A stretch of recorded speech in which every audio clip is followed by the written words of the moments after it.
Well, hello everybody. I'm here with Terry, and Terry has got an object that he wants to show us, which is this little object here.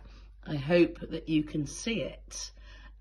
Terry, why don't you tell us about your object and what it is about it that connects you to your faith and reminds you about God? Right. Well, this was made by a little boy called Andrew, who was 8. And he brought it to me one day and he said, "This is for you, wide open eyes and everything." And I said, "Oh, how lovely." I said, "Who is it?" He said, "It's you." And I said, "Oh, yes, of course it is." I said, "Yes, how lovely." And of course I've kept it ever since. And what job were you doing when he gave that to you, Terry? Well, I was teaching in a school in Sussex, where I've been fortunate enough to become headmaster.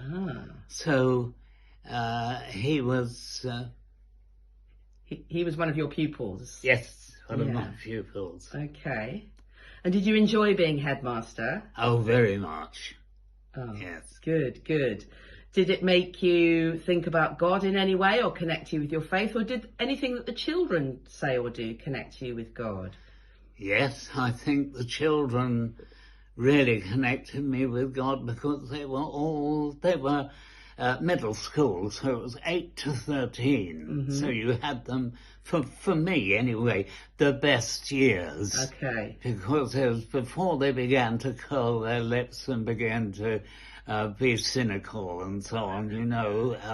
For them, an 8-year-old is an open world. And the boy who gave me this was 8. Okay. And so I appreciated what he'd done and the amount of work he put in on it. So let's have another little look. It's really a very skilled piece of pottery, actually. And I have to say, Terry, it does look quite like you. Well, I'm sure it looks quite like what you looked like all those years ago when you were headmaster. Yes. Yes. Can you remember any of the funny things that children said or questions that they asked you about God? Yes, I can. I think very hard about that. It was just, I used to take them to church every Sunday morning. And they used to put us in the south transept there and forget about us. Nobody spoke to us. Nobody bothered about us at all. And I think we came to the verse in the psalm with, it was either Ilas in Gaza at the mill with slaves.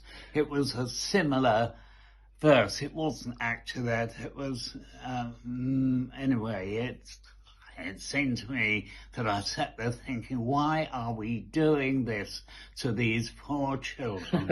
They'll never go to church again.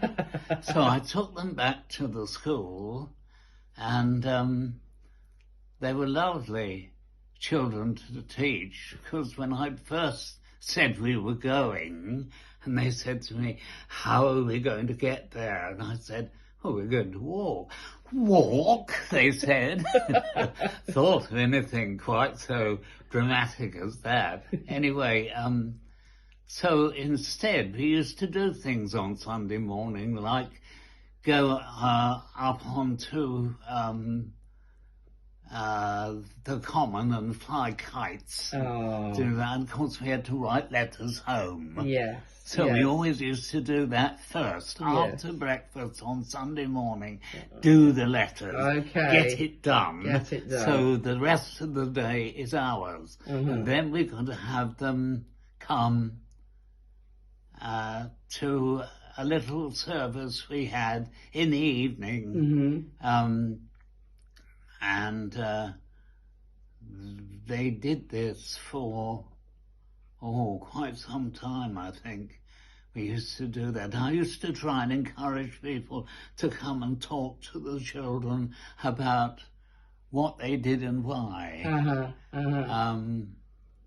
which was quite helpful. And I remember that I heard that one of the mums had got a sister who was a nun. So I thought, ooh, that'd be a good one to Exciting. have in. Yeah. So I called on this nun to see if she'd do it, and she came. Yes. She talked to the children, and afterwards we always used to have coffee and biscuits and stuff so that we could chat to them informally. And one of the senior boys, who remember was no more than 13, said to this nun, do you ever feel you've missed out? And she said, what do you mean, dear? He said, well, you know what I mean. And I was horrified. I thought, how on earth did that happen? Because I can't remember what she said now. She must have said something in response to that, didn't she? But